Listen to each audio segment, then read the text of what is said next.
Okay, so let's say we want to do some 2D animation with Blender 2.92. All we do is open the app up, of course, and click on 2D animation, and it sets this view up for us, and we can just start drawing right away.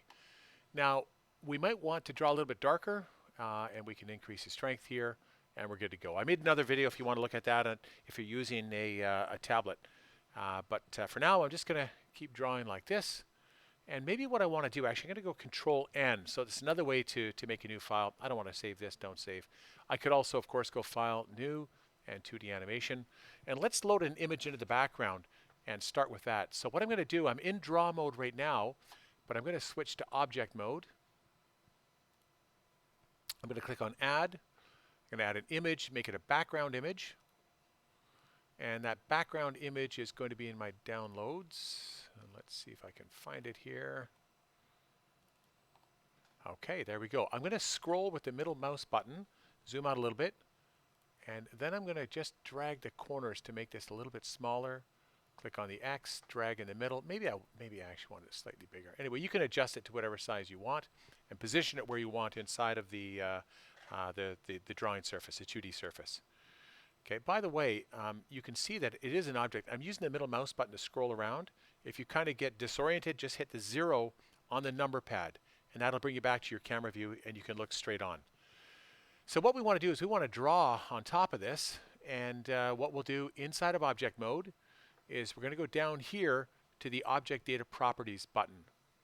And then I'm going to drag the opacity of the image. Nothing happens. We have to click the opacity button, and then we can drop that opacity down to whatever level we want. Okay, if I try to go back into drawing mode, it doesn't let me do that. What we need to do first is click on the correct layer. It's the stroke layer, and that should magically make draw mode appear, and we're back in, and I can start drawing. Now, again, I'm going to set the strength of this. I'm just going to undo that last drawing I did. There we go. I'm going to set the strength to 1. And I'm also going to zoom in. I'm using just a scroll wheel to zoom in. I want to get this fairly accurately. Then I'm going to hold the Shift button down with my left hand and press the scroll wheel, and then I can drag this. So I'm just pressing the scroll wheel. And now what I can do is start drawing. And I'm just going to do a very rough job here.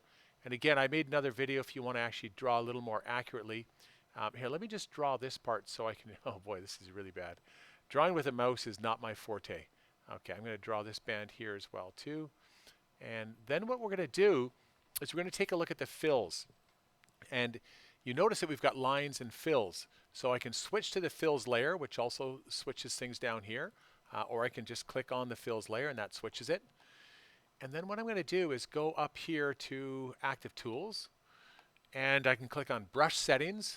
And I could change the radius here. I can also change the radius up here as well too.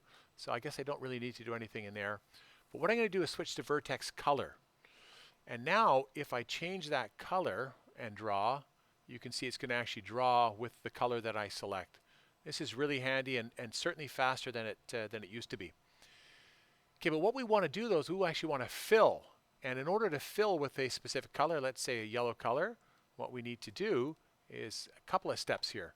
First of all, we go to bucket fill, and if we try that, no, it doesn't work. It fills with a black color, or replaces that with a black color. Not what we want.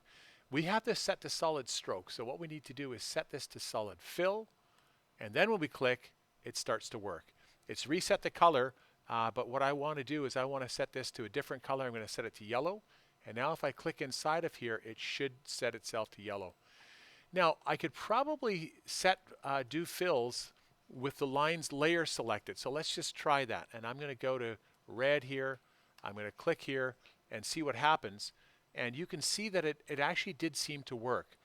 But there are times when it does make sense to actually work on different layers for your fills as opposed to your lines.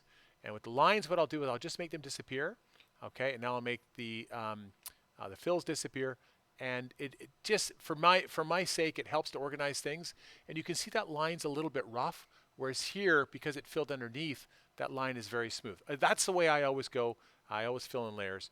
And using those techniques, you should be able to get a pretty good Donald Duck happening. All right, that's it. Over and out.